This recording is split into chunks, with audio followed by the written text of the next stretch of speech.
During the Industrial Revolution, factories needed to be running around the clock, so employees during this era frequently worked between 10 and 16-hour days. In the 1920s, however, Henry Ford, founder of Ford Motor Company, decided to try something different. His workers would only work 8 hours a day, 5 days a week. Almost a century later, and most companies abide by this social rule. But what if we could cut the work week down? Eliminate a day. Maybe finally get that bonus day to tackle those bigger ambitions you have permanently parked in the back seat. Companies and countries across the world are starting to implement the 4-day work week. In fact, according to a study by the Society for Human Resource Management, 43% of companies in the US offer 4-day work weeks to some employees, and 10% make it available to all or most employees. Apart from doing something nice for your employees, the short work week has in most cases positively impacted their bottom line. Delta Emerson, president of Global Shared Services for the taxi service firm Ryan, said his company turnover rate dropped from 30% to 11%. Revenue and profits almost doubled. Client satisfaction scores reached an all-time high, and the firm has received multiple Best Place to Work awards. But let's get real. We may not all get the great fortune of the long weekend every week. For those of us stuck in the 5-day work week, here are tips for turning your week into a short week, leaving you a whole extra day to tackle bigger things and get ahead. You're listening to Young PR Pros episode 123, The Short Week, Productivity in Less Time. Hi, ladies and gentlemen, and welcome to Young PR Pros, a podcast for the young and young at heart PR pros looking for tips and advice on how to build and advance their careers. I am Christine Darbell in Ottawa, Canada. And I'm Julia Kent in Halifax, Nova Scotia. And I'm Ross Simmons, also in Halifax, Nova Scotia. So as a part of our new segment called The Breakfast Club, which is a series where we suggest the top 4 articles you should read over breakfast tomorrow, Julia suggested we should all read 4 secrets of people who finish their work weeks on Thursday, so 4-day week. It offers tips and advice on finishing your work week in 4 days, leaving you an extra day to get those things you have been putting off or to just simply get ahead. So that's our topic today. So to kick it off, I'm actually going to hand it over to Ross as our resident entrepreneur. And I want to hear about your work week, Ross. Seeing as you're, don't necessarily have an office and you're kind of traveling a lot, how does your work week look? And do you actually just work 4 days a week? Yeah, so I definitely don't work 4 days a week unless it's planned well in advance. Typically, I work a usual 9-to-5 schedule, but to be honest, most times it goes beyond even that, and sometimes it trickles into weekends. But once in a while, I will treat myself and do the 4-day week, and that is definitely something that needs to be planned well in advance. And the way that I operate is consistent with the way I operate on a weekly basis. So if I do have a short week, I really invest a lot of time in looking at my calendar and ensuring that everything is up to date as it relates to the tasks I need to do, what I need to accomplish, and when I need to do it. So I schedule everything from going to yoga to taking a phone call to going to a baby shower. Well, I wouldn't go to a baby shower, but a diaper party, you name it. I schedule everything into my calendar, and that is a consistent thing. And that is what allows me to be most productive. On Sunday night before the week starts, I always look at my calendar, make sure that everything is where it needs to be, ensure that it's optimized to accomplish as many tasks as I need to. And if it's going to be a short week, then I just block off that entire Friday, and I just say out of office. And then I kind of just execute from there. All right. Well, I actually do. Well, I kind of work a 4-day work week. I work from home 1 day a week, and so that I get to stay home with my son. I find it's really important so I can watch him grow, and it just kind of gives me that extra day to sleep in and recharge my batteries. I still work that day, but of course I've got a little boy at home, which means I don't work the full 9 to 5. And in fact, I tend to work pretty much in the afternoon when my son goes down for a nap, and I'm super productive in those few hours. It's crazy how productive I can be because I know I've got this deadline, so I really get down to it, and there's no browsing on social media. There's, very little checking of email. I need to get work done, so I block off that time and get as much work done so that I feel like I at least accomplished something that day. But because I do have that day from home where I feel I'm not as productive, my other 4 days in the office are super productive to make sure that I can make up for that, slightly less responsive Wednesday mornings. And I think we've mentioned this before on the podcast, but the way that I stay productive is my bullet journal. I plan goals for each week, for each day, for each month. I've got my yearly goals, and then it goes down to what I need to do every month, and then what I need to do every week. And then even at the beginning of the day, I get into my office, open up my bullet journal, glance at my email, glance at my calendar, and say, okay, what are the tasks that I need to finish by the end of the day? I star those, and I make sure that I strive to work towards them. And if I find that I'm getting stuck in long meetings or in phone calls, I then either pick up the pace or I find ways to cut meetings short. A lot of times, and our listeners will experience this in various ways, a lot of meetings that you have in the office most of the time are unnecessary. And if you're the one running the meeting, and I've gotten better at this, there's ways to speed it up and make sure that you get what you need done in that meeting so that you can move on and do the rest of your tasks. So that's how my productive week looks like. What about you, Julia? Well, I do work a 4-day work week, but like you, it's not as classic as, I'm in the office from Monday to Thursday. I work 2 days a week from home, Mondays and Fridays, and on each of those days, similar to what you said, I'm really only able to put in a half day, a solid half day. So in total, I'm working 3 full days and 2 half days for a total of 4 days. And like you, I have to be very productive when I am working to be able to make that feasible. I essentially work in public relations and sales right now. So a lot of it is very, self-motivated. I'm really the only person holding myself accountable. But I find it works really, really well and gives me, and the reason I pitched this article is because it gives me a little bit more balance in my life. And I find that I'm more motivated to be productive in a 4-day work week when I know that I have that extra day to do personal things and to recharge. And, where I also have a little one and another one on the way, I'm finding that really, really, really to be a saving grace. And I don't know, Christine, did I get you hooked on the bullet journal? I can't. I think so. No, actually. So you got Kayla, our employee, hooked on the bullet journal. Yes. And then she got me and then hooked she on got it. You. Yeah. So right. So in a way you did. Yeah. But I'm a diehard bullet journalist as well. And for those of you that don't know what it is essentially are daily, monthly, and annual to-do lists that you carry over from day to day, items that you haven't completed. And on top of that, I typically, for my business bullet journal, will set 3 MITs, most important tasks for the day. And then that's kind of my guideline. If I get nothing else done today, I need to get these 3 things done. Mm-hmm. And when I do that every day, and then you look back at a week, you've actually accomplished, 15 really important things, right? Yeah. So I find that to be, even though the bullet journal does really focus you, I find that that's an even, more narrow focus to really get stuff done.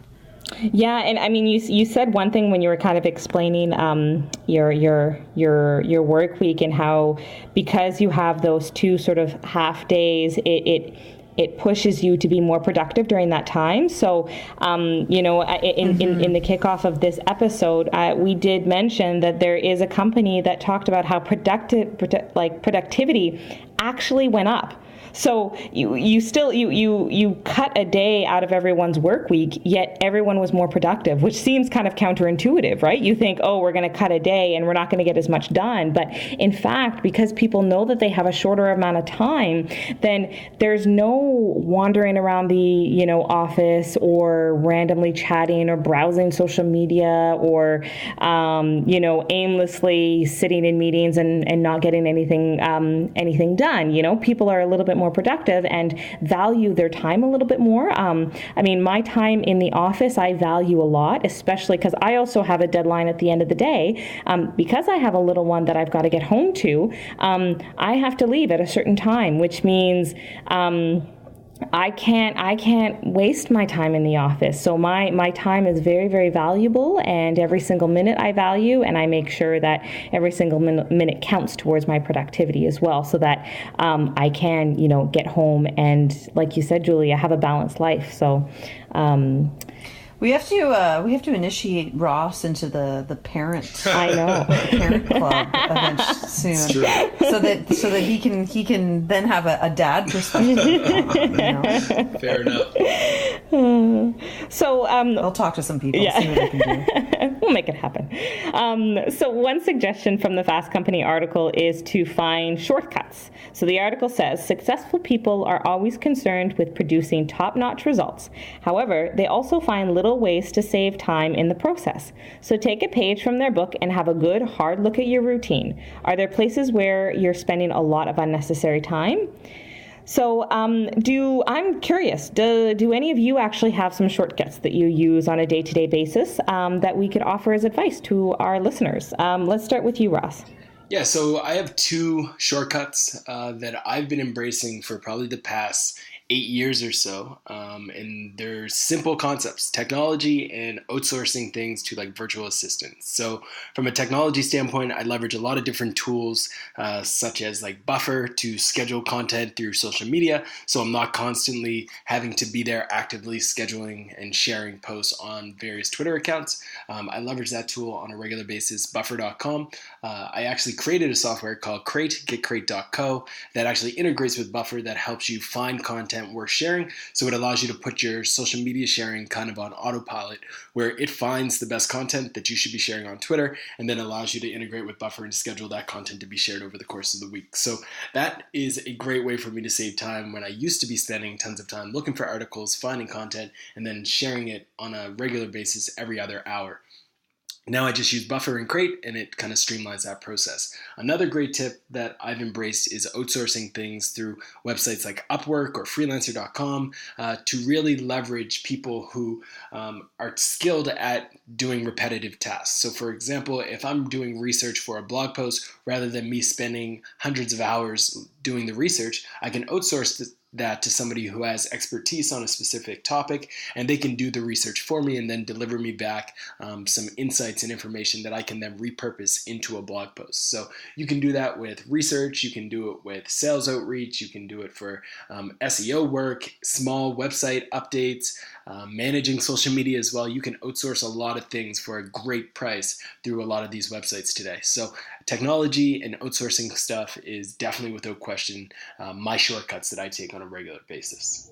That's awesome, actually. You know, it's that freelancer.com is something that, we often, everyone always says it, we should just get a freelancer to do that. Or wouldn't it be nice if we could just get a freelancer to do that? I know it constantly comes up in my office because we're not for profit. So, we don't have enough money to have like an agency on record, for example, who could do all these little things for us. So sometimes it's like, it would just be really nice if we just had someone who could pop in, do this little like research for us or do this little thing for us.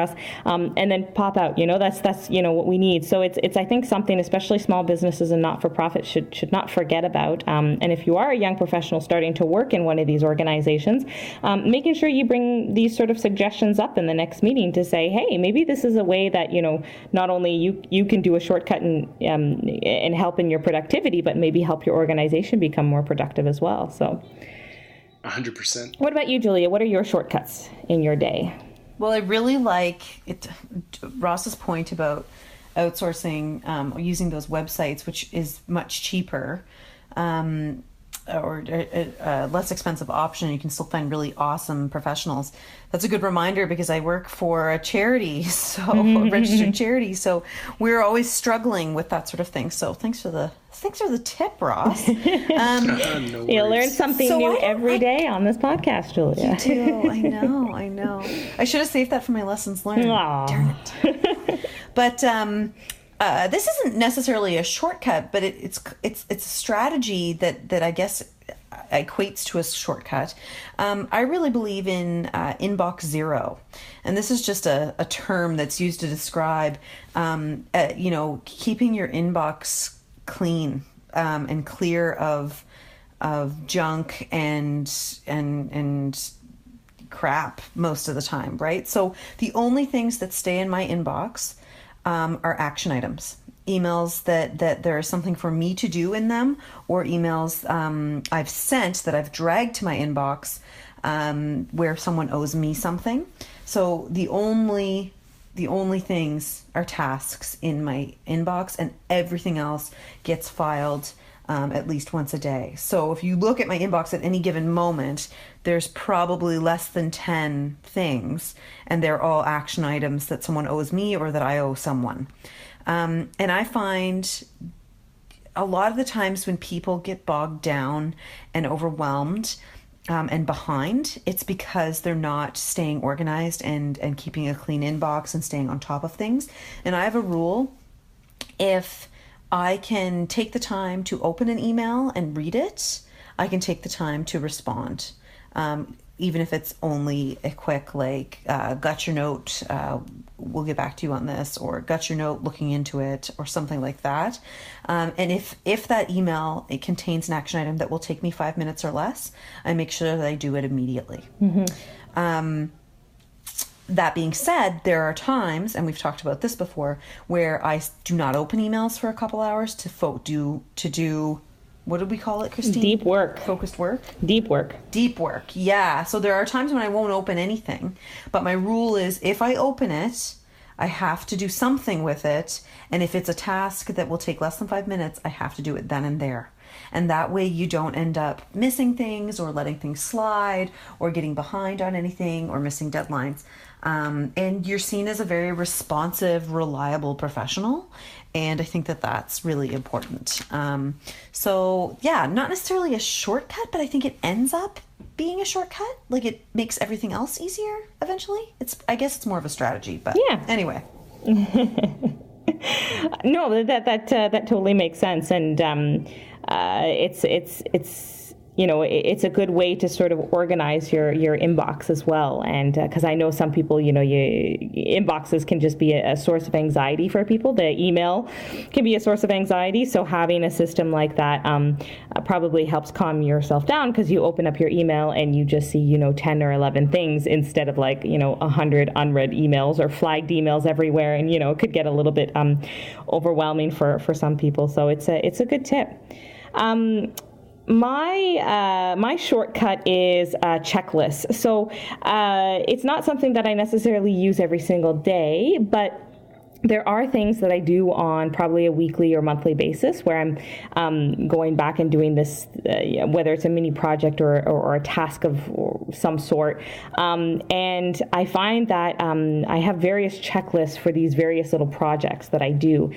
So for example, when we're putting out a news release at CAA, I've got a checklist of everything that I have to do. And what's good about this sort of checklist is, because I have mommy brain, I forget things all the time. And B, I feel that it actually saves time.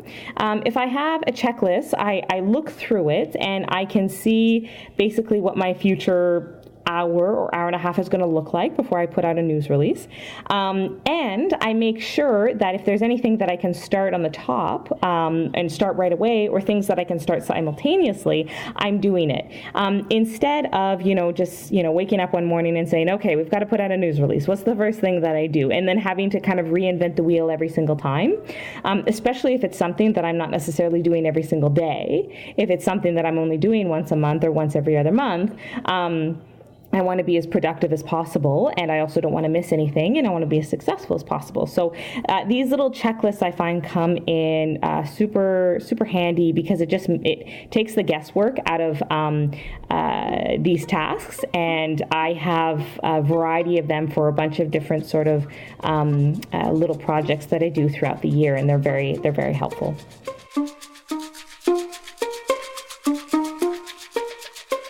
And now, this week's special feature on Young PR Pros. Here at the podcast, we always strive to bring you valuable lessons that you can actually use as you build your career. And although we have some strong advice from our team of 4, we still like to reach out to other professionals across the country and the world to share their advice. This month, meet Michelle Tenhave from Sudbury, Ontario, Canada. Michelle has over 6 years of experience in the Canadian PR industry in both corporate and not-for-profit roles. She's previously worked at a media outlet assisting in event planning across the North. In 2014, she was laid off, and it was then that she seized the opportunity to fill the gaps of what she saw in Northern Ontario with an exclusive public relations company. Since launching Northern Ontario PR, she has successfully left her mark as a sought-after business, helping others tell stories through extended media reach and developing a strong online presence. So here, a candid conversation with Michelle Tenhave from Young PR Pros. How important is that personal brand, and is it actually really needed to find a job? Yeah, absolutely. It's actually... in my opinion, it's extremely important, because it's how you establish yourself as a thought leader, or that's how you differentiate yourself from somebody else. So maintaining and growing your own personal brand is heavily important on your future. And what would be your definition of a personal brand? So basically, there's many ways you can say this. It's who you are as a person and how you hold your own. So, and you have to be authentic in everything you do, and it's how you go into things offline and online. If I'm starting to try to build my personal brand, I'm right out of school, or maybe I'm still in school, what are, let's say, 2 or 3 key things that I should remember when I'm trying to build my personal brand? So you have to be considerate and aware of your online and offline presence. Because employers do look at that social media, they look at all of it to see who you are as a person online, but also how you conduct yourself offline. So in an interview, while you're out at an event, you could be extremely professional all across the board, except if you go to an event, you could be totally unprofessional. And if that one person sees you there, your whole image is destroyed. So same online. If you're great offline, but you're online, you're just maybe showing too much, or you're not giving off that professional image, then you're gonna get swept away. You're not gonna stand out from everybody else. Another thing would be how you communicate, how you speak, maybe how you dress, how you shake hands with somebody, and it's that whole etiquette. And then also a third thing, which I think is extremely important, is how you seek development in yourself. So are you constantly learning and trying to grow your own network? Are you constantly reading about new and upcoming trends, how to be a professional? So I think those are probably the top 3 things that young professionals should remember when building their own brand. So I want to go back to the first point that you mentioned. You talked about, how you present yourself both online and offline. So some of the naysayers to that, they come back and they say, well, I want to have my own personal life. I want to have fun, and I want to get drunk on the weekends. And I don't want anyone to tell me that I can't do that, which, and everyone's right. They're allowed to do whatever they want behind closed doors and on their own personal time. But we also live in this world of social media where everything and anything is shared 24/7. So how do you separate that? Does that mean you have to completely overhaul and change your life? Is that the easiest way to do it, by saying, no, I've got to be professional 100% of the time? I remember some people in college said, I'm going to have 2 profiles, one where I can go crazy and one where I'm professional. Like, what are some of your suggestions and your advice around having your own personal life and yet maintaining professionalism? So I totally recognize that we all have social lives outside of our professional life. I do, you do, my old teachers and professors do. Totally get it. The only thing is, I think you have to remember that everyone is watching all the time. So whether you put it up there or somebody else puts something up there of you, you have to, whatever you do, public or not, you have to recognize that somebody's going to be watching, and are you okay with what can be posted of you? So, if you're out at a party and you're drinking and, somebody could easily snap a picture of you and put it up there without you knowing. So you have to keep in your mind all the time that you have to be aware of what you're doing. Now you can still, party and do whatever you want to do on your own time. You just have to recognize and be just self-aware that could damage you down the road. I've done multiple speaking engagements about this in schools because students, 16, 17-year-olds they don't care right now about their online image, but when they're looking for that job, when they exit high school, that's when the employers start looking. So you have to clean it up and maintain that professional image while the employer could still recognize, oh, okay, well, they like to have fun, so that's okay. So it depends who the other person on the other line is as well. But I think you just always have to remember somebody's watching you. So you have to be extremely okay with what you're doing all the time.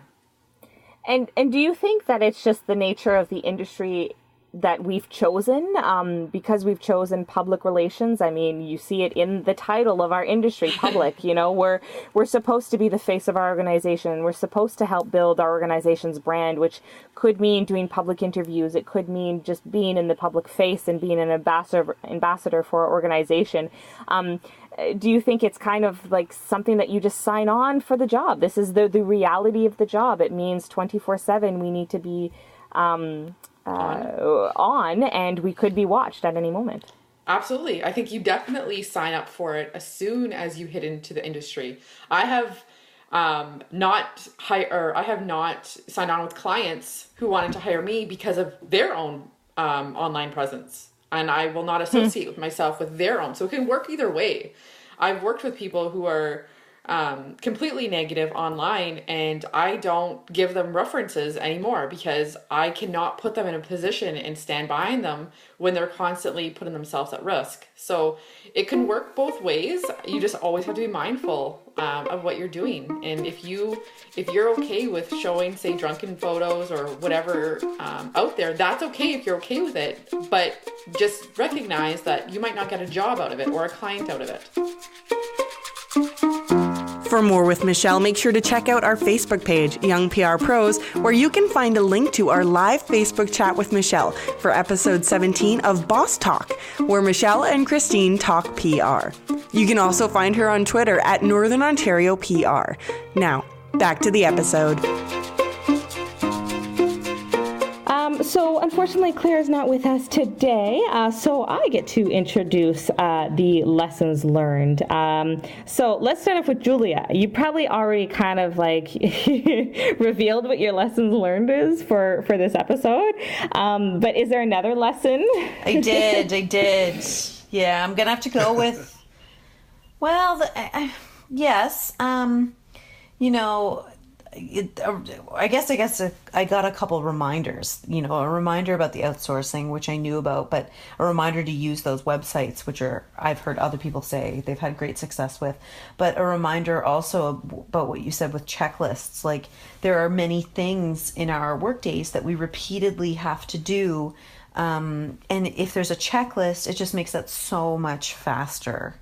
To just say, okay, I don't even really have to think about this. I'm just going to go through my checklist, and I know the project's going to be done in a comprehensive way. Two good reminders today. learn about. What about you, Ross? What was your lessons learned? So the big lesson for me is definitely this whole concept of a 4-day work week. It's definitely not, it's something that I've heard of, not something I've spent a lot of time investing in to learn about how it can increase productivity, increase profits, decrease turnover. But it's something that has the wheels turning around potentially injecting some type of 4-day work week at some point in my own company. So it's definitely interesting, and that is something that I haven't really spent a lot of time thinking about, but it's something that I think I'm going to in the coming weeks. Oh, that's good to hear.